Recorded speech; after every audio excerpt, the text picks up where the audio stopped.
I'm Jack Tomczak from the extraordinarily popular podcast Up and Atom with Jack and Ben. From music to sports to talk, you have a lot of terrestrial radio options for your morning commute. We hope that you choose to listen to us.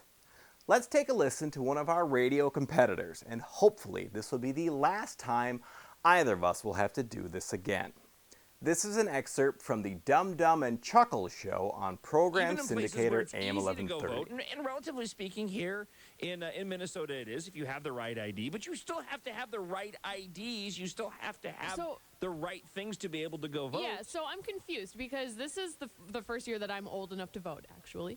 I think that I was 17 last time. So I'm voting now, and I was under the impression that, when I registered to vote, I had used my license. I'm pretty sure I used that. I don't know. I had to give all this information about myself. Mm-hmm. So how do you become eligible to vote if you don't have that information? You have to have that information still. You have to have. No, you don't. You have to have a certain form of picture ID.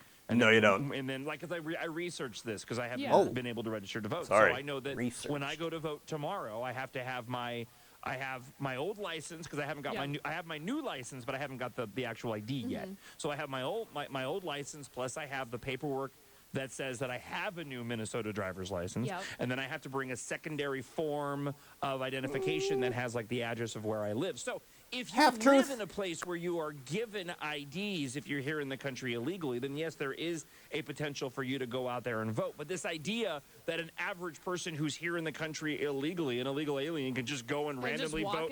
Is that possible? Can they just walk they up still and have do to it? have Yes, the proper that's IDs very in order possible. to go and do that. So why do people say that they can do that? Because he wants as many people going out there to vote that have the proper IDs. Where was Chuckles for all of this? He produced the morning show the year voter ID was on the ballot. He ran the board the night that Ben and I had a debate on this topic. Here we go. Coming back from a break, I'm sure somebody straightened Dumb Dumb I out. learned something new. I learned of vouching. Yeah. So you have to have an ID, and then you can just have if I go Thought to he vote researched tomorrow, it. and I've got my yellow slip that says No. I've passed my No, my Minnesota driver's license test, which was very intense, by the way. I haven't talked about that yet. you don't need yellow slip. It was a close call. How hard is And if I this? bring you along, Drew, and then you say, "Yeah, I know he lives here," then you vouch for me and I can vote. Is that how that works? Yeah, pretty much. That's convenient. It's too bad that bars don't work that way. Close, but Chuckles pretty much was pretty wrong. To vouch for somebody, you need to live in the same precinct as the person you are vouching for. Dum Dum lives in Blaine. Chuckles lives in Eden Prairie. The left in Minnesota has a well-run get-out-the-vote machine that gets accurate information out to voters and even gets those voters to the polls. Meanwhile, the most powerful voice on our side doesn't know what the hell it's talking about, and only damages the efforts of hardworking activists by confusing voters with their misinformation. They are right about one thing, though. You deserve the truth. You're just not going to get it from them. If you want a talk show with hosts who have a basic understanding of civics and government, subscribe to Up and Atom with Jack and Ben on iTunes and Google Play. Hear political talk from people who have lived in Minnesota and worked in Minnesota politics for decades. Would you listen to a sports show that described a basketball hoop as a basketball ring? Of course not. You're not an idiot. Up and Atom.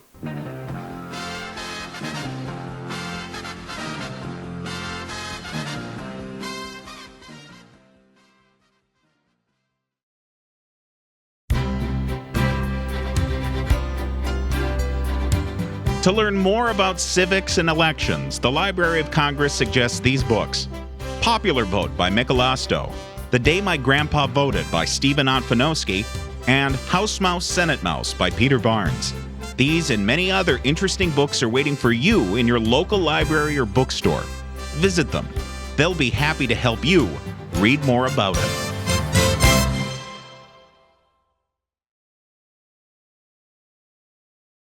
I know it is exhausting. All of it. It really is. It's just, people do not understand just how exhausting it is being a talk show host. There's a lot, mental capacity, timekeeping. It's all just very difficult.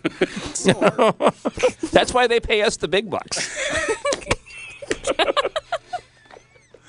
I'm gonna sit over here. Leftover news bag. What?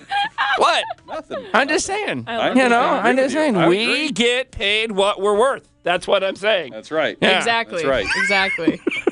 Why are you making those hand gestures?